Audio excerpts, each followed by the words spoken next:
So I'm excited to tell everyone that Agape is celebrating our 10-year anniversary this year. We've helped over 260 women and children leave homelessness and poverty and abuse behind and move on to fulfilling self-sustaining lives. So Agape started in 2013 with a vision that I had, that I believe it was a call from God to do something about the least of these that were homeless and abused. And he was talking about the widows and orphans, the women and children that we're all called to serve.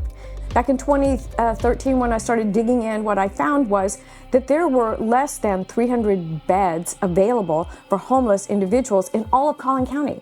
And so we tried to piece together solutions and focus on providing home, because if a family doesn't have a stable home, then they can't dig themselves out. They have to have that. That has to be the foundation and the beginning point. So we began to develop the Agape program, Housing for Hope. And so we tackled 4 primary pillars of service. And those pillars of service is housing. We're going to provide housing, and we're going to help you be able to have your own housing. And so the next thing is transportation. We've got to provide transportation.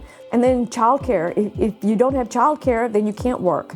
Education is really something that woman can own, and nobody can ever take it away from her. So we help each woman that comes into our program identify a vocation that she can ultimately be able to take care of herself and her kids. And all that was working great.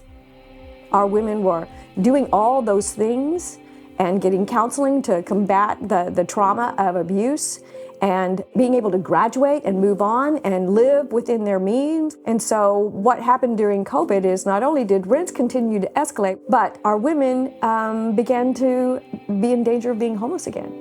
When COVID went away, there's still this lingering stuff. Our women still can't get jobs, some of them. The rents continue to escalate. And our graduates, women that were now ready to graduate, they couldn't, because they couldn't pay the rent.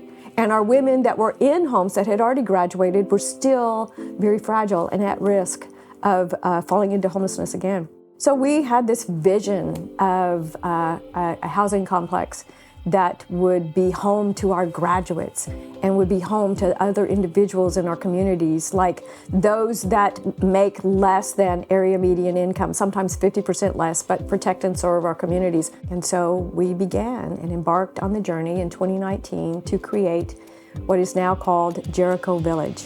We are building 38 units in Wylie, Texas. It is our hope that by the end of 2023, we will have broken ground and we will be opening the 38 units beginning in 2024, and they'll be income-based, and we're very excited about that because our graduates will have a place to live and our community will have a place to live. But the most exciting thing, we have all these services that we're providing at Agape that help our women increase their economic stability. They're going to be there, right there in the community center at Jericho Village, so that everybody in the village, all the villagers, will be able to come to the community center and take advantage of services that are right there so that they can increase their stability. Jericho Village will have a whole village of folks wrapping around each other, living into each other's lives and taking care of each other, truly taking care of each other. We would like to invite you to be partners with us in this. Won't you join us to provide home, help, and hope?